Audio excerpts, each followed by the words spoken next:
Assalamualaikum warahmatullahi wabarakatuh, sahabat Kang Lutfi NZ Channel dimanapun berada, semoga sehat selalu. Malam hari ini saya bersama Kang Lutfi. Assalamualaikum Kang Lutfi, bagaimana kabarnya? Sehat? Waalaikumsalam warahmatullahi wabarakatuh. Alhamdulillah selalu sehat Kang Irfan. Selalu ya Kang ya. Selalu. Beliau adalah kepala sekolah SMK Mekanika dan sebagai ketua bidang kepesantrenan di YLPI Untet Pesantren Cirebon dan sekaligus sebagai pengasuh Al-Khiyaroh, sekaligus pula sebagai guru saya. Alhamdulillah sekarang bisa bertemu. Kang Lutfi, saya ingin bertanya Kang Lutfi, di bulan Dzulhijjah ini kan banyak orang bertanya-tanya itu Kang Lutfi tentang kurban dan akikah. Sebenarnya perbedaan kurban dan akikah itu apa sih Kang Lutfi? Buka aja ya Kang Irfan ya. Mangga. Biar ini. Kan kelihatan gantengnya. Lebih ganteng Kang Lutfi daripada saya. Assalamualaikum warahmatullahi wabarakatuh. Terima kasih pada Kang Irfan. Kang Irfan ini adalah pengasuh Pondok Pesantren An-Nizam Foundation. Letaknya itu di sekitar JN Cirebon ya. JN Cirebon. Juga mantan ketua KNPI Cirebon. Jadi luar biasa banyak sekali jabatannya. Amin. Terima kasih sudah mau berkunjung dan ngobrol bareng di Lutfi NZ Channel. Siapkan. Langsung saja Kang Irfan. Kalau kita itu berbicara tentang kurban dan akikah, memang itu menurut saya sedikit membingungkan bagi orang yang kurang mempelajari tentang kurban dan akikah. Banyak sekali yang bingung, banyak sekali yang menyamakan, banyak sekali yang membedakan, jadi masih bingung lah intinya. Nah, untuk itu di sini saya akan menerangkan tentang 10 perbedaan antara kurban dan akikah. Ya, 10 perbedaan. Ini perlu di teman-teman perlu di dicatat nih. Catat ini. 10 penting perbedaan. Banget. Perbedaan pertama yaitu tentang hukum. Hukumnya ya. Apa sih hukumnya kurban dan akikah? Sebenarnya hukumnya sama-sama sunnah, Kang Irfan. Sama-sama sunnah. Cuma secara umum itu lebih ditekankan sunnah muakkad itu ke kurban. Ya. Jadi kurban itu sunnah muakkad. Tapi kalau akikah itu sunnah biasa. Dalam kitab fikih Islam Mu'adilatuhu diterangkan bahwa hukum dari akikah itu adalah sunnah. Tapi hukum dari kurban adalah sunnah muakkad. Ya. Tapi ada juga sebagian yang mengatakan bahwa akikah itu adalah sunnah muakkad. Betul Kang Lutfi. Jadi intinya sama-sama sunnah lah ya. Sama-sama sunnah itu. Perbedaan yang pertama adalah tentang hukum. Jadi hukum sunnah muakkad dan sunnah biasa. Yang kedua adalah jenis hewan. Perbedaan yang kedua adalah jenis hewan. Kalau dalam kurban itu ada beberapa pilihan hewan yang bisa dikurbankan. Ya, kalau di akikah kan cuma satu. Kambing. Iya, kambing ya. Kalau di kurban itu kan pertama domba, kedua sapi, ketiga adalah unta. Ayam nggak masuk Kang. Ayam nggak masuk. Pitik nggak masuk. Pitik nggak masuk, apalagi lenggarangan. Lenggarangan. Tapi gini antiknya itu, kalau kita itu berbicara tentang perbedaan madhab, kalau dalam Imam Syafi'i, urutannya begini, kambing itu kalah dengan sapi, posisi lebih utamanya, dan sapi kalah dengan onta. Jadi yang lebih utama itu adalah onta. Sapi, kambing. Ini madhab Imam Syafi'i. Ya, berbeda dengan madhab Imam Malik. Kalau madhab Imam Malik malah kebalikan. Jadi yang paling utama itu adalah kambing. Kambing dulu. Terus selanjutnya adalah sapi. Dan yang terakhir adalah onta. Itu stratifikasi sosial dari kurbannya tuh. Iya. Tapi kita nggak masalah lah. Intinya bahwa betul. Dalam kurban itu ada pilihan untuk yang dikorbankan ya. Tapi kalau akikah itu harus satu, yaitu adalah kambing. Kambing kalau di kita ya. Itu perbedaan yang kedua tentang jenis hewan. Yang ketiga perbedaannya adalah waktu penyembelihan. Ini menarik Kang Irfan, waktu penyembelihan. Kalau pada masalah kurban, penyembelihan itu jelas waktunya. Tanggal 10 11, 12, 13 Dzulhijjah ya. Nah, artinya dalam 1 tahun itu kan harinya cuma sekian hari. Berbeda dengan akikah. Kalau akikah itu dalam satu hadis diterangkan bahwa akikah itu disembelih, hewan disembelihnya itu pada tanggal 7. Oh, tanggal 7. Tanggal 7 dari kelahiran si bayi. Iya. Dari kelahiran si bayi. Kalau tanggal 7 itu tidak bisa, maka yang paling bagus itu dilipat gandakan. 7 tambah 7 berarti 14. Berarti di hari ke-14 kelahiran. Kalau di tanggal 14 pun nggak bisa, maka tetap di kelipatan 7 lagi. Berarti 21. Makanya waktu akikah yang paling bagus itu tanggal 7, kalau tidak tanggal 14, kalau tidak tanggal 21. Dan ini kewajiban bagi orang tua kan, karena akikah itu kan dengan korban itu beda. Kalau orang itu korban kan karena mengingat kejadian bersejarah ya, bukti ketaatan antara Allah dan Nabi Allah Ibrahim alaihissalam dan Nabi Ismail. Tapi kalau akikah itu kita nyembelih hewan kan karena rasa syukuran, karena kita punya putra lah gitu. Kadang biasanya akikah tuh di pas hari pernikahan tuh Kang Lutfi. Iya. Banyak tradisi seperti itu. Itu gimana Kang Lutfi? Nah itu kan tadi tanggal itu dulu ya. Jadi waktunya tinggal 3 hari. Nah sekarang batasan orang itu akikah itu sampai umur berapa? Iya itu maksudnya Kang Lutfi. Itu sampai balik. Oh. Sampai balik ya. Sampai balik nggak apa-apa. Jadi kalau tanggal 21 nggak bisa, nggak apa-apa di tanggal 40. Kalau nggak bisa sampai tahun depan, nggak bisa lagi sampai tahun depan sampai balik. Nah, ketika balik itu sampai, maka kewajiban orang tua sudah hilang di situ. Nah, ketika anak itu sudah balik, lalu dia itu punya uang sendiri, maka dia itu boleh mengakikahkan dirinya sendiri. Oh, begitu. Iya, itu tentang waktu ya. Jadi jelas perbedaannya. Waktunya luasan mana? Luasan akikah daripada korban. Ya kalau korban setahun. Waktunya spesifikasi di. Iya, beberapa hari yang telah ditentukan. Kalau korban itu, kalau akikah itu lebih luas. Itu. Terus perbedaan selanjutnya adalah jumlah pelaksanaan. Oh iya. Ya, jadi kalau korban itu orang itu korban boleh berapa kali saja dalam hidupnya. Nabi Allah Ibrahim itu tiap tahun kan kurban. Jadi dia itu selama hidup mau korban berapa ribu pun nggak masalah. Baik jumlah maupun banyak berkali-kalinya gitu kan. Atau misalnya Kak Irfan misalnya pada bulan Dzulhijjah ini nyembelih 1000 kambing nggak masalah. Wah, amin. Karena tidak ada ketentuan di kurban. Tapi kalau apa namanya? Kalau di akikah itu kan seumur hidup sekali. Terus ditentukan laki-laki 2, perempuan 1, jelas sekali. Jelas sekali, bener ya Kang ya. Makanya dari segi ini sangat berbeda Kang Irfan. Kalau kurban, ya jelas. Berapapun boleh. Setahun satu terus boleh nggak masalah. Kalau akikah kan seumur hidup sekali. Kan ya. Terus apa namanya? Perbedaan selanjutnya adalah setelah kita itu nyembelih kambing, ya. Setelah kita itu nyembelih kambing, itu kan kita harus dikasihkan ke orang. Dagingnya ya, Kang ya. Apa bedanya? Kalau kurban itu lebih spesifik bagi orang fakir dan miskin. Kurban itu Kang. Tapi akikah siapapun boleh.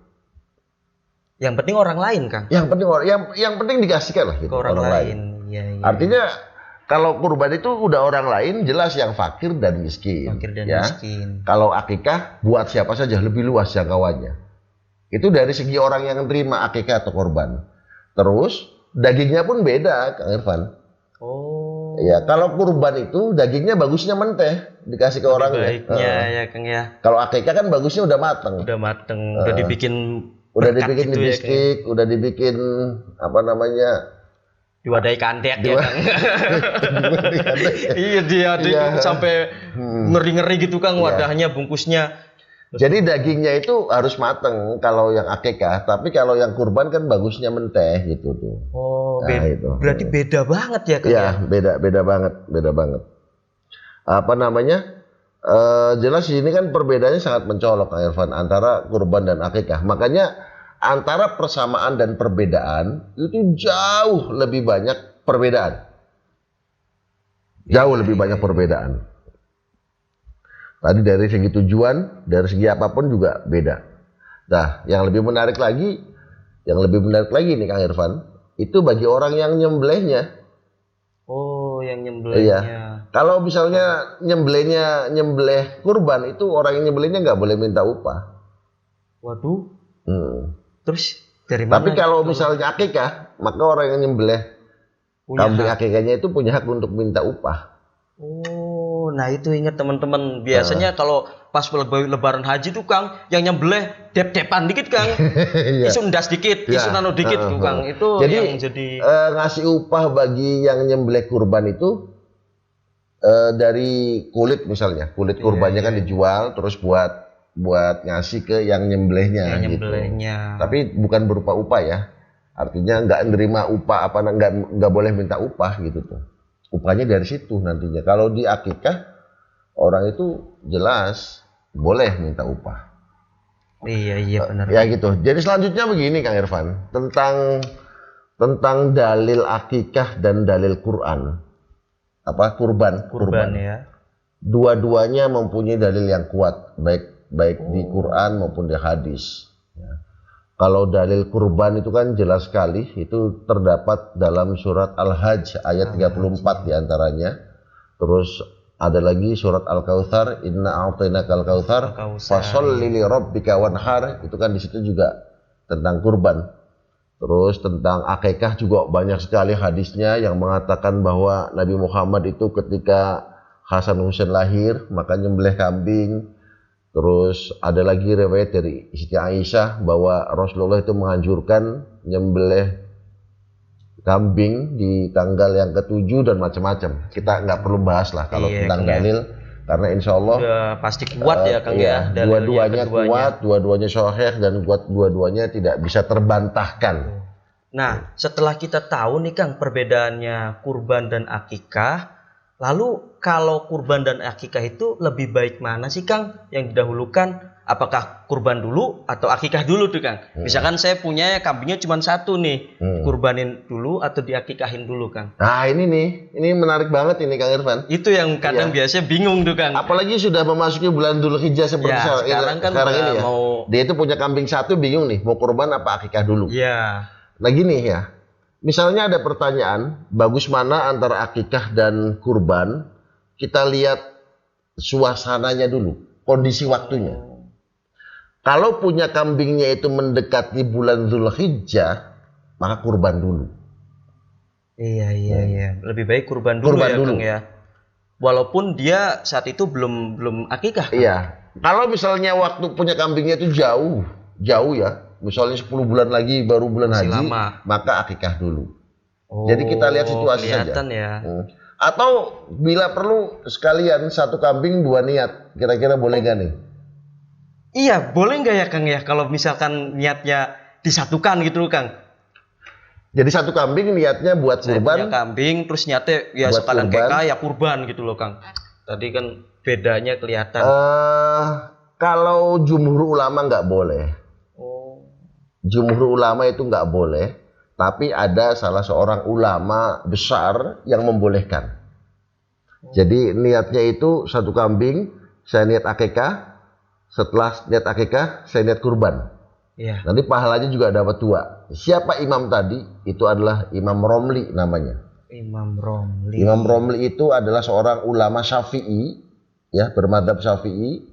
Itu lahir pada bulan Jumadil Ula pada tahun 909 Hijriah. Ya. Itu saking alimnya orang sampai Imam Romli itu mendapat julukan Imam Syafi'i kecil. Oh iya, Imam Syafi'i kecil. Juga mendapatkan julukan Syamsuddin, mataharinya agama. Imam Romli dalam salah satu pendapat tentang kurban dan akikah ini, bahwa itu boleh katanya. Satu kambing, 2 niat itu boleh. Tapi secara umum tidak boleh. Ya. Secara umum, ulama-ulama secara umum tidak boleh. Imam Syafi'i sendiri itu tidak boleh. Jadi paling kita kalau misalkan pengen ngambil hukumnya dari Imam Romli itu, kalau misalkan bener-bener darurat banget nih Kang ya, wis melarat lah konon, tapi dua niat. Udah saya mung-mungnya. Bener Kang. Iya. Nah, kemudian Kang, saya tuh punya kambing, tapi saya pengen niatin korban itu untuk orang tua atau kakek saya yang udah meninggal Kang. Itu boleh nggak Kang? Misalkan saya wis jadi wong sugih Kang, terus kemudian pengen akikahin atau pengen ngurbanin orang tua yang sudah meninggal, atau anak yang sudah meninggal. Menarik.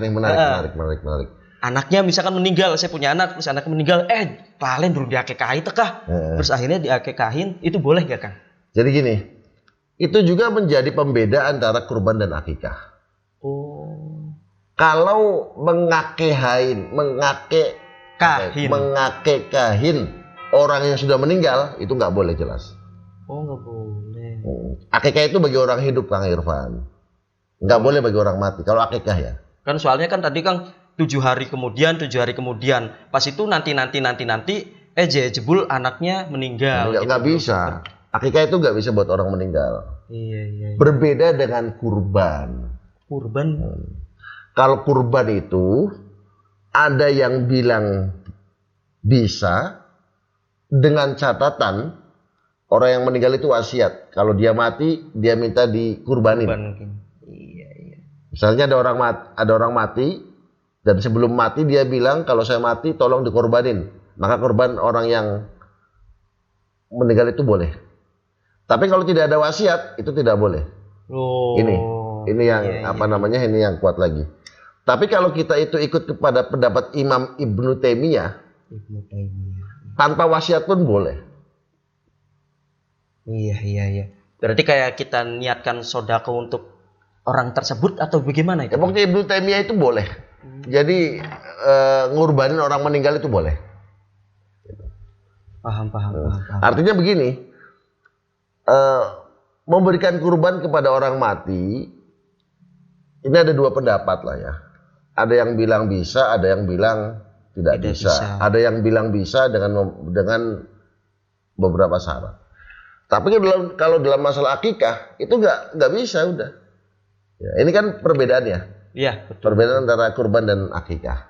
Nah, itu dalam masalah orang meninggal. Gitu Kang Irfan. Menarik nih teman-teman sekalian.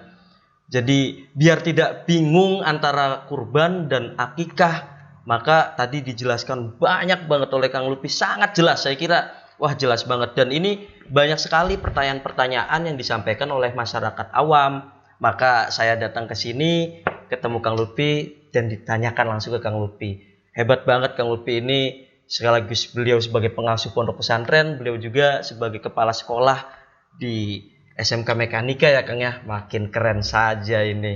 Dan kemudian beliau juga sekarang menjadi ketua bidang kepesantrenan di YLPI Buntet Pesantren. Kang Lutfi ini hatur nuhun pisan Kang Lutfi. Cukup ya kira-kira ya. Cukup jadi jelas 10 menit, banget. Tapi kira-kira bisa memberikan pencerahan lah tentang kurban dan nanti akikah. Bisa juga saya sampaikan ke yang lain juga, ke orang-orang awam yang lain. Begitulah teman-teman sekalian, sahabat Lutfi NZ Channel, silaturahmi kita menjadi silatul ilmi, menjadi sharing ilmu sama Kang Lutfi NZ Channel. Buat teman-teman sekalian, jangan lupa subscribe, dan tombolnya like-nya pencet. Dipencet dan komen yang banyak. Itu sekalian teman-teman, terima kasih atas kebersamaan kita, silaturahmi kita pada malam hari ini. Terima kasih banyak Kang Lutfi. Sama-sama Kang Irfan. Lutfi sehat selalu. Dan mudah-mudahan sahabat Kang Lutfi NZ Channel sehat selalu. Wassalamualaikum warahmatullahi wabarakatuh. Waalaikumsalam warahmatullahi wabarakatuh.